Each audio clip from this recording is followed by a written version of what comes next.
वालेकुम दोस्तों, तुसी देख रहे हो हसीन पंजाब टीवी ते मैं तुहाडा मेज़बान अमीर हमजा। दोस्तों, सब तो पहले अपने चैनल हसीन पंजाब टीवी नूं करो सब्सक्राइब ते नाल ही लगे बैल आइकन का बटन दबाओ ताकि साडी हर नई आने वाली वीडियो साडे वीरां तक आसानी नाल पहुँच सके और तुसी वो वीडियो वेखो सब तो पहले। जिस तरह के तुहानूं पता है हसीन पंजाब टीवी हर रोज़ खूबसूरत और अच्छे तो अच्छा जानवर लैके हाज़र होंदा है। कोशिश करी दी है मकूल की मझ लैके हाज़र होइए। अज जनाब वीरां भरावां वास्ते एक मझ लैके हाज़र होए हैं। मेरा कैमरा मैन तुहानूं मझ दिखांदा है, उस तो बाद मालका कोलों पुछांगे इहदे बारे की कहते ने, की साल किताब है। तीसरा सूबा है जनाब सुई है। बाकी जो मिट्टी सोना कैमरे की नज़र है वीरा भरावां दे सामने आ। थन बहुत खूबसूरत लग्या होया है, लाटुआं तरह जनाब सोहनियां विरलां ने थनां दे विच। बाकी जो मिट्टी सोना कैमरे की नज़र है वीरा भरावां दे सामने आ। अज तीसरा चौथा दिन है जनाब मझ सूई नूं कट्टी दिती है मझ ने।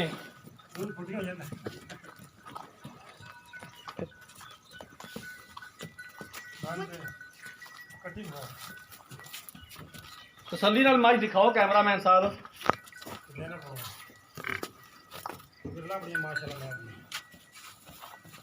विरला तो मझ दियां निगियां आई जांदियां ने, इहदे हिस्से दे पट्ठे मैनूं लगदा तुसीं आप ही खांदे रह जे। मैं जितनी हिस्से दे कुड़ियां मार के दुख मैं पापत ने लाके दिए शाक काली अखा में मैं सब दे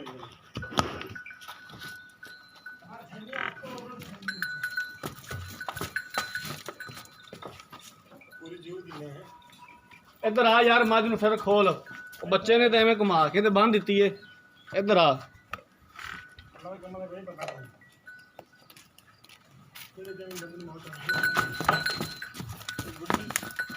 बहुत नाज डर दी है बाहर नहीं कड्डी उन्होंने खोल के पानी में लै चल।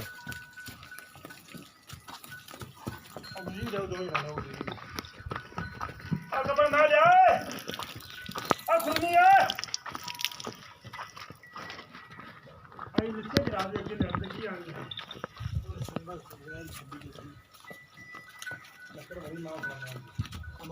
चक्कर मार दी पर जल्दी लाइए संगल पाग ला चलिए तो कैमरा कट्टी भी विखा दिया जे कैमरामैन साहब।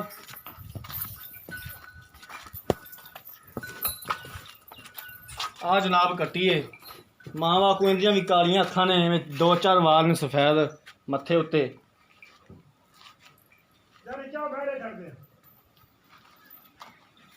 लो जनाब मझ तुसीं वेख लीए।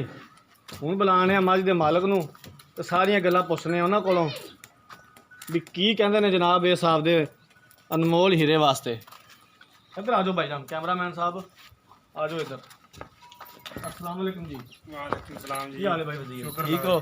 मझ ते माशाल्लाह खून रात नजर आई जाती है। माशाल्लाह सोहनी आप तो रज के रोटी खाना है, मझ नूं भी रज के पट्ठे पाता कर।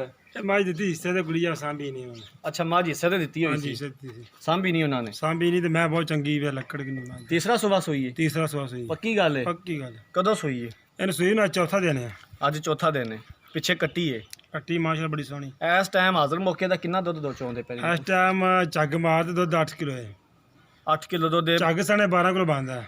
झग समेत 12 किलो बनता है।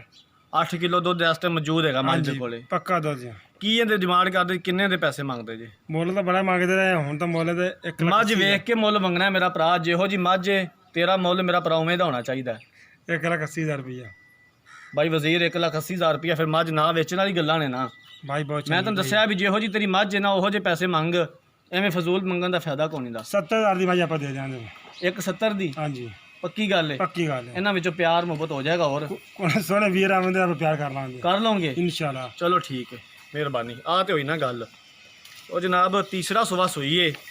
इस टाइम ਇਹਦੇ ਕੋਲੇ 8 किलो दुध है। अज चौथा दिन सूई नूं 1,80,000 रुपया डिमांड की है।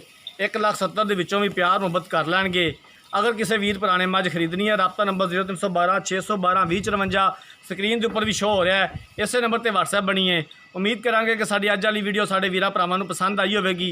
अगर साड़ी अज वाली वीडियो पसंद आई है वीडियो लाइक तो शेयर जरूर करना है। अगली वीडियो तक अपने मेज़बान अमीर हमजा ने दो इजाज़त। अल्लाह हाफ़िज़।